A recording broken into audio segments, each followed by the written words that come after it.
you wanted the best, you've got the best podcast. The hottest podcast in the world. The Chris Voss Show, the preeminent podcast with guests so smart you may experience serious brain bleed. The CEOs, authors, thought leaders, visionaries, and motivators. Get ready. Strap yourself in. Keep your hands, arms, and legs inside the vehicle at all times, because you're about to go on a monster education roller coaster with your brain. Now, here's your host, Chris Voss. Hi, folks. This is Voss here from thechrisvossshow.com.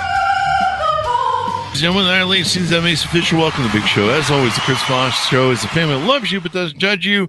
We bring you all the greatest authors, the greatest minds, the greatest people that lead you and give you their advice to make your life better. If you're not here to make your life better, we'll entertain you with some jokes and all that good stuff, but you'll definitely learn some great stuff.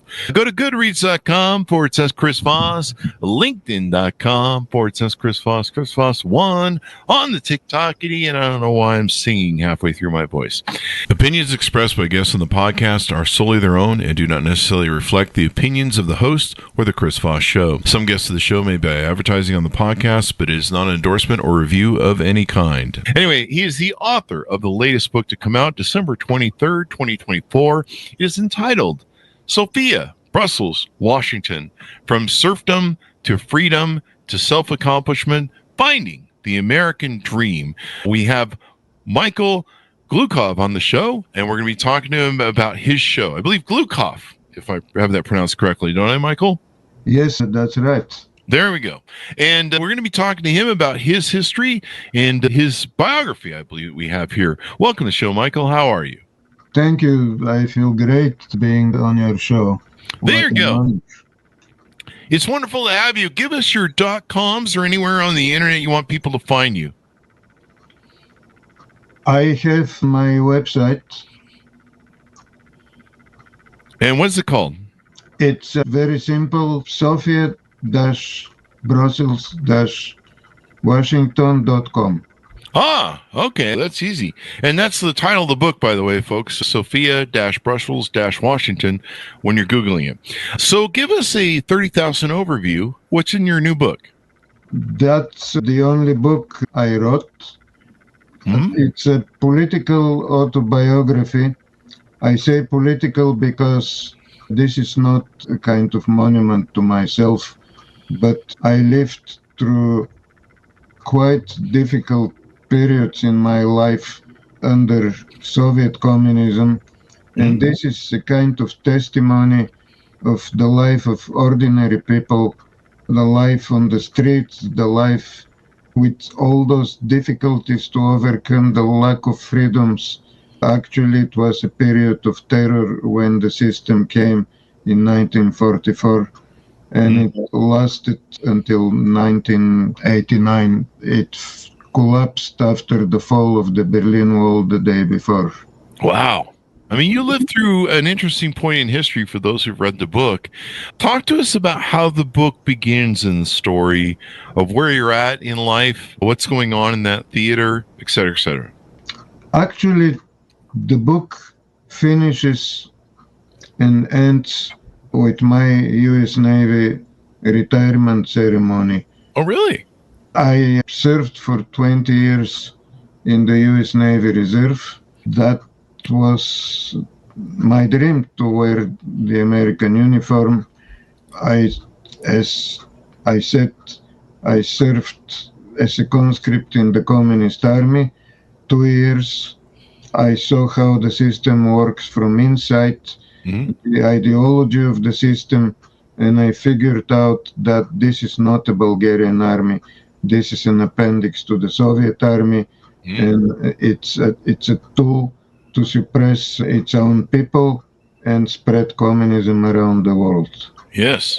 Now, what year was that, so we can lay a context timeline here? I was 19 at that time. You can see my picture on the left upper corner of the book. At that time, 1963-65 was my service.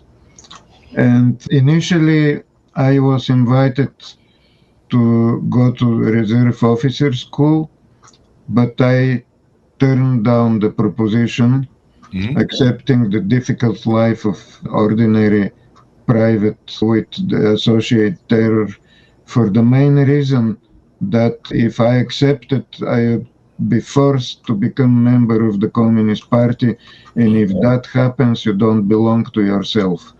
And that's a line I was not going to cross. Nobody in my family did, and I was not going to be the first one.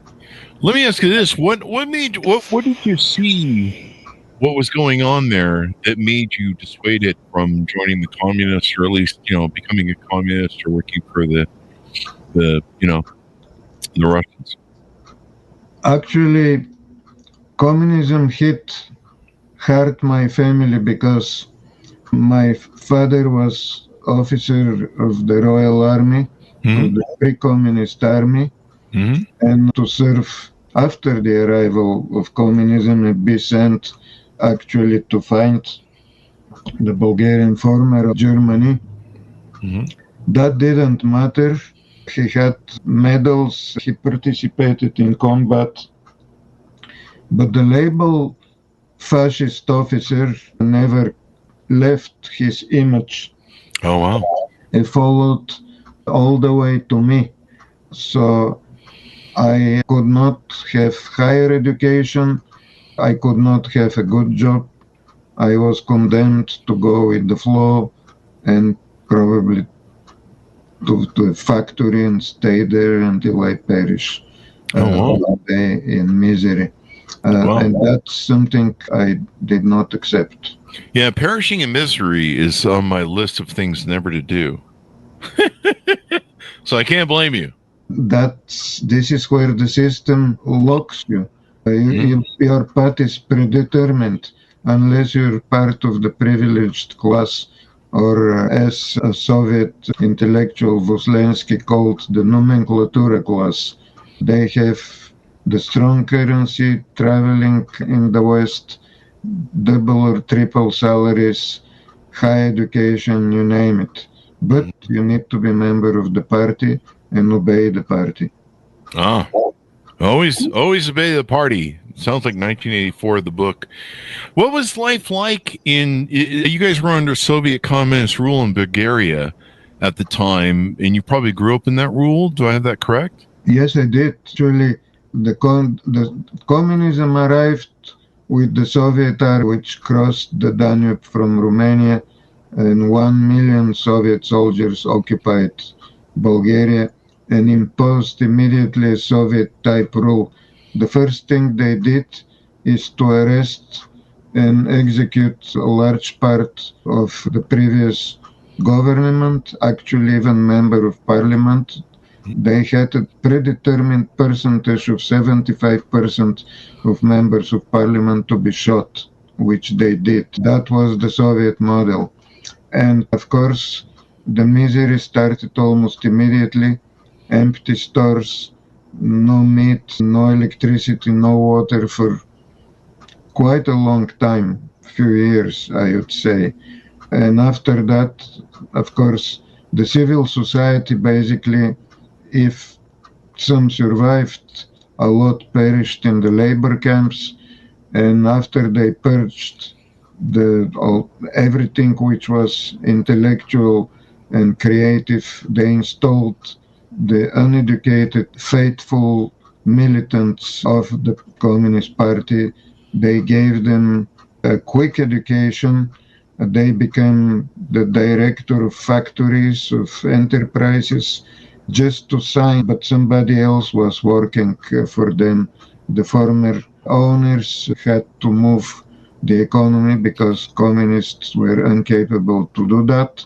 And that lasted for very long years until they created their own elite. However, people like me, even 20 years later, were condemned to be ostracized and not to have access, as I said, to higher education or to visiting Western countries. No passports were issued to this kind of people. And the alternative is either go with the flow, accept your destiny, and just move on. with not a bright future, or take a risk to escape, which I did. Not everybody succeeds. Some are trying to cross the physical borders, are shot, or at best put in jail for the next 10 years.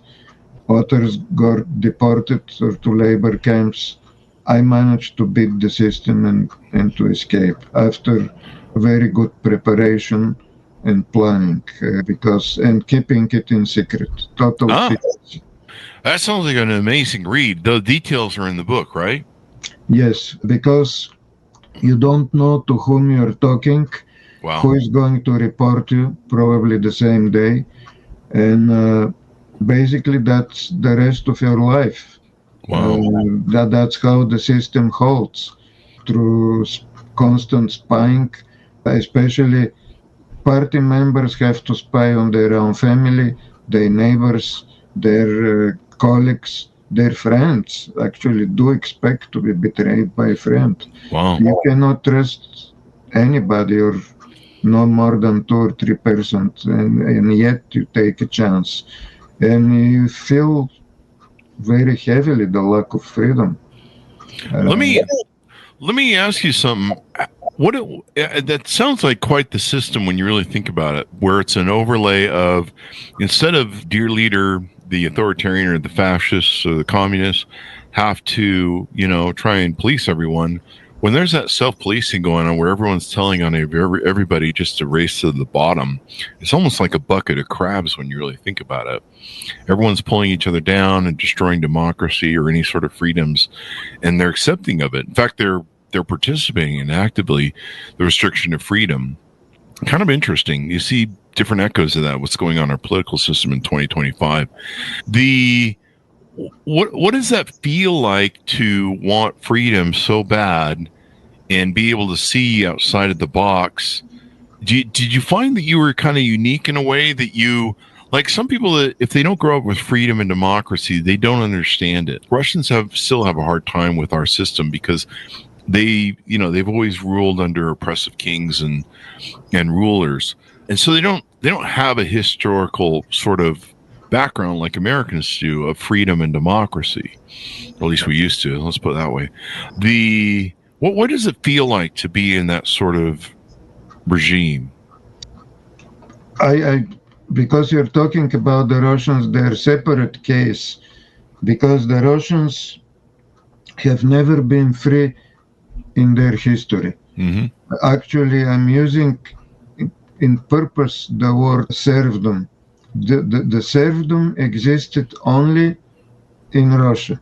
Already from the Middle Ages and the reign of the so-called Ivan the Terrible, Ivan Grozny, the Russian society was a society of peasants that were basically linked or locked to the land they used to live and to the feudal that they had to obey to pay taxes and the local church at that time. So those were the pillars of the serfdom. Had no freedom whatsoever. They could not discuss anything. If they go for military service, it would be for 20 years. And serfdom historically was abolished by the Russian Tsar in 1861, but that was only in words and in paper.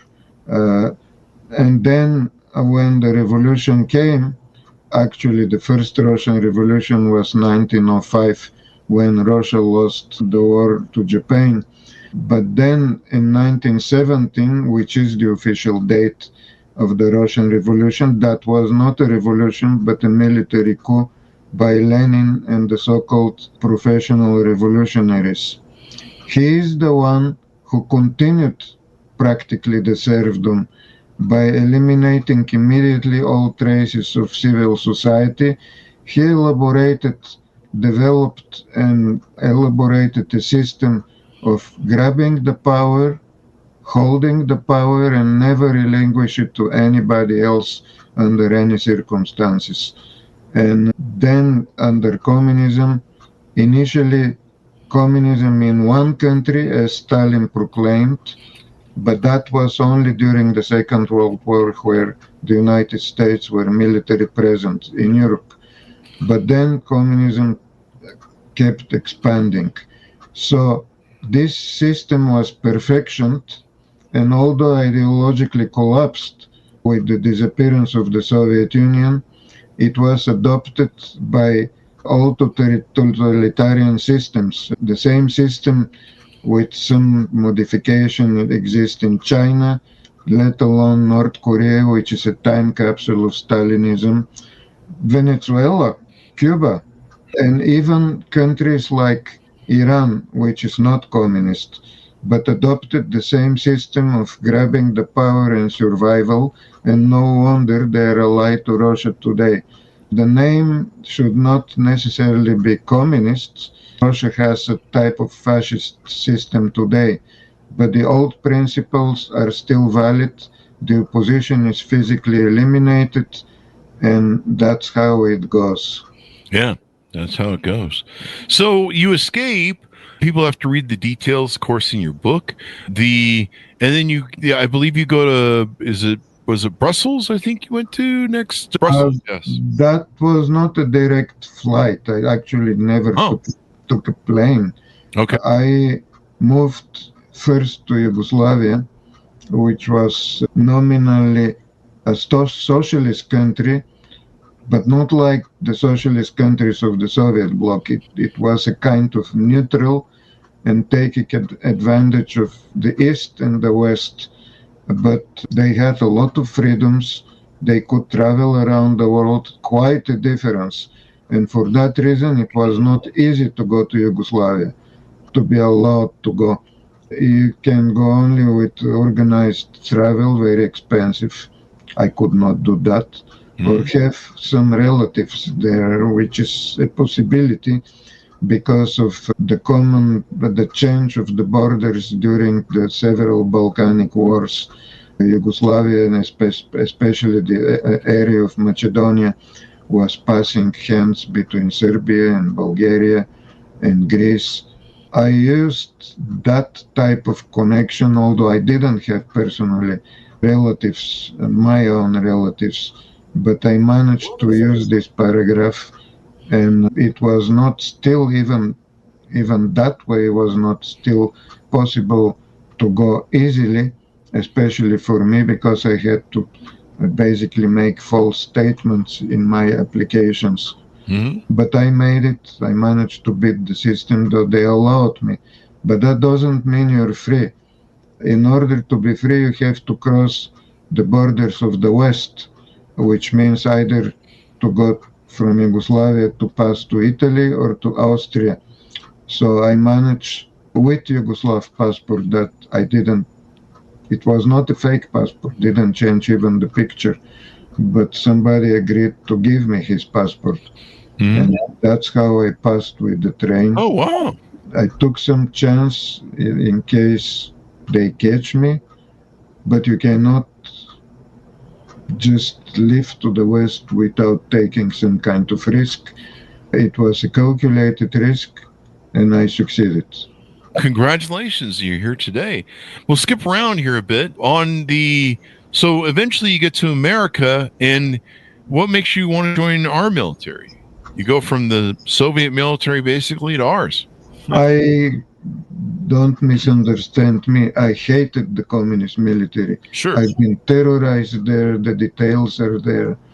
And I basically told myself, I'm going to take everything that comes on me. I'll survive and I'll escape and dedicate the rest of my life to the destruction of communism. And my dream was actually to serve in a NATO army in Western uniform. I almost did in Belgium. When I became citizen, I was conscripted. And actually, I wanted to serve. It was just a bad time because I graduated in the university at that time and I had to prepare my dissertation. They gave me 1 year for that. For bachelor's degree. And at that time, I've been called for service, and it was really bad. And I told the authorities, can we postpone it just to get my diploma? I fought so hard to have it. They said no. Wow. You take it or leave it. You give you a chance for a moral cause to not to serve. There are two conditions. You satisfy both of them. The first one, having served in another army, which I did for 2 years, and be older than 28. Yes, I was older than 28. And reluctantly, I had to just drop this opportunity. But when I moved to the United States, the first thing I tried was to do military service there. I didn't have the right information. Like, for example, they told me you need to be a citizen. No, you need to be a citizen only if you have to be an officer. I didn't know, or didn't cross my mind, or nobody told me that in order to be enlisted in the U.S. Armed Forces, you don't have to be a citizen. It's enough to have a green card, which I did have. And I didn't know that. When I learned it, I was close to the ultimate age limit. I was too old for the Army, too old for the Air Force, but not too old for the Navy. And even for the Navy, I had another problem because they couldn't believe that somebody like me would like to serve. I was almost 43. I had a good job, very high education, including PhD. They could not imagine that somebody would go enlisted, just unheard of, kind of. So they said it's got to be a spy. And they just caught a spy at that time, 1984, John Walker, who spied he went to the Soviet embassy and gave the ultimate, the highest top secret coding machines of the United States Navy. Why was that? Why did you feel that was important to you to join our military and make that part of your journey? What was the feeling? What was the motivation behind that? What did it do for you? The motivation was, first, it was a gratitude for having the opportunities I had in the United States so fast. A great job, which was corresponding to my ideals, to work for Voice of America Radio. I've been listening to Voice of America and Radio Free Europe since the age of 15. Wow. This is all I was doing, and that's how I got informed. And at that time, 1987, still in Brussels, the Bulgarian communists, with the help of the KGB, killed an important Bulgarian defector, Georgi Markov, that became known as the Bulgarian umbrella case, because he exposed the corruption on the highest level in the Bulgarian regime, communist regime. So they killed him with a poison, actually toxic pellet with no counter poisoning substance for that. He died. And I thought, okay, I'll try to take his place. It's normal. So I applied for BBC, and I've been called. I took the test, I succeeded, and I applied also for Voice of America. I've been accepted there too, but as a stringer for Washington, for Brussels, I mean. They closed that office after that for lack of funds, and later on I reapplied when I decided to move in the United States, which I did. And so my dream was, as I said, to serve in Western uniform. I had the possibility to go as in the sailor in the U.S. Navy Reserve, which was a good possibility. That possibility didn't exist in Europe. The American Reserve System is unique in the world. And that was my greatest time. I also thought it was the peak of the Cold War. At that time, medium-range nuclear missiles, Americans were installed in Europe as a countermeasure of the Soviet SS-20. And it was pretty close to a hot war. And I thought that my place should be there. If that happens, I would like to participate on the side of the United States and the side of freedom. Okay, it didn't happen, and I was very satisfied not only to wear the uniform, but to be on opposing side against communism. My first unit was submarine warfare. I wanted to serve in intelligence, where my background is the strongest, but that took a number of years until I reached that, and 12 years until I had top secret clearance adjudicated. But I made it that one too. And although I have 3 citizenships, kind of exceptional, but I made it. And after the fall of communism, I played an active role of helping the former communist countries to become good members of the West, members of NATO. And so I served with the US warship in Romania, in Bulgaria. Then I had more active duties, 2 more active duties in Bulgaria, and been in Germany also. That was actually the fulfillment of my American dream. The fulfillment of American dream. This is how immigrants come to our country. It's interesting how they love democracy more than we take it for granted. And what an interesting journey. So as we go out, why do you feel it's important for people to read your story? What do you hope they gain from it? What do you hope they learn, et cetera, as we go out? Actually, a lot of people who knew my story were pushing me to write a book. And I was very busy. I even didn't have time. But after I retired from the Navy, I decided to start writing that book. And this is my legacy to the American young generations. Actually, it's good for all ages. But the young generation can benefit from my experience to live, survive, and succeed under incredible physical and mental pressure. Oh, yeah. And to see what communism is through my eyes. To see the life in 2 continents and 3 different systems. Because after I left communist Bulgaria, I lived for 13 years in Belgium. I had a very good life and achieved all my education there. And I'm very grateful to this country. Kind of symbolically, the cover of my page is the Belgian flag, because you cannot have self-accomplishment if you don't have freedom. And Belgium is the one that gave me the freedom. And however, in Europe, there is a kind of type of socialism. For example, very high taxes.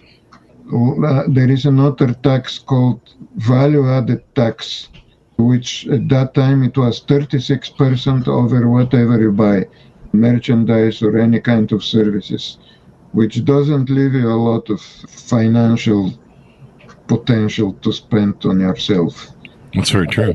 Also, age limits. That was the main factor I decided actually to live in the United States. There is a mandatory age limits. You have to retire at the age of 60, 65.